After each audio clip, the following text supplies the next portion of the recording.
Seigneur notre Dieu, aujourd'hui je me tiens devant toi au nom de tout le peuple qui t'aime, qui veut de la paix, pour te prier Seigneur, pour te supplier, pour que tu nous reviennes en aide.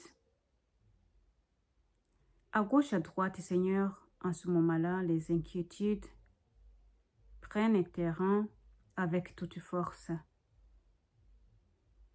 On sent, Seigneur, l'absence de la paix. Il y a le bruit de la guerre. Il y a des destructions. Toutes ces choses montrent l'absence de l'amour du prochain. Nous te prions, Seigneur, pour que cet amour revienne dans nos cœurs et dans le monde entier. Comme nous le voyons, Seigneur, dans Ésaïe 9, verset 5, c'est toi le prince de la paix. C'est pour cela, Seigneur, que ce matin, nous venons devant toi pour te demander la paix. La paix, Seigneur, que tu nous as promis. En Jean 14, 27, tu nous as promis la paix. La vraie paix qui n'est pas de la même paix que nous pouvons voir dans ce monde. Nous prions pour tous ces cœurs inquiets de la guerre, de la faim, d'incertitude du lendemain. Bien que tu nous as assuré, Seigneur, de notre lendemain si nous comptons sur toi, mais en tant qu'être humain, Seigneur, nous nous inquiétons quand nous voyons ce qui se passe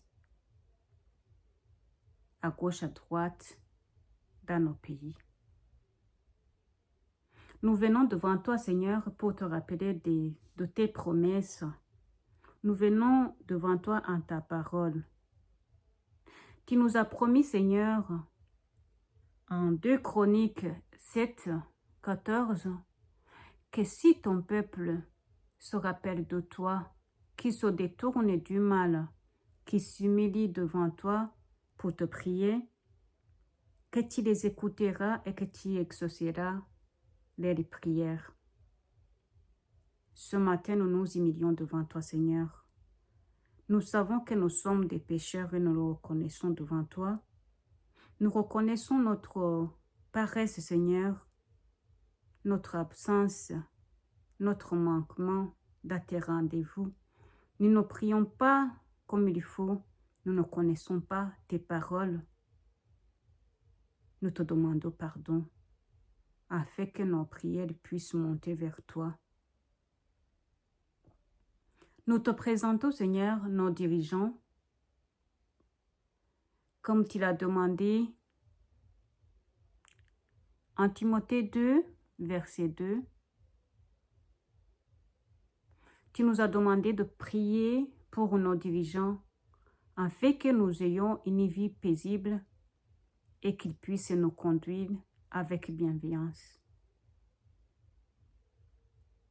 Nous ne prions pas souvent pour eux, mais aujourd'hui nous venons devant toi pour te demander de les aider, de toucher leur cœur, afin qu'ils se rappellent, Seigneur, que tout pouvoir vient de toi et qu'ils ont un grand devoir de conduire et de diriger ton peuple dans la paix et dans la protection.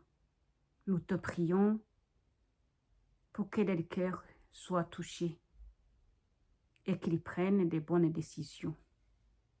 Très souvent dans ta parole, nous voyons que tu nous demandes de ne pas avoir peur, d'éviter la crainte.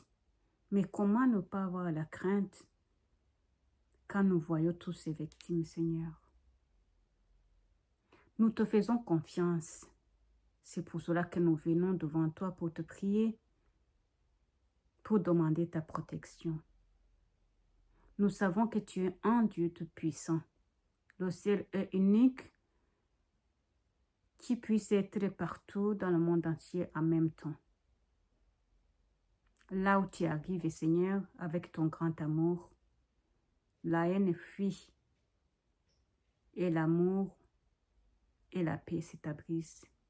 Nous t'invitons dans ce monde d'aujourd'hui. Et nous savons que nos prières, les mots qui sortent dans nos bouches et qui sont dirigés vers toi, ne sortent pas pour rien. Nous savons que tu nous écoutes et nous te remercions car nous savons, Seigneur, que tu vas faire quelque chose, que tu vas nous répondre. Donnez-nous suffisamment de foi et de confiance. Nous te prions et nous te remercions au nom de Jésus. Amen.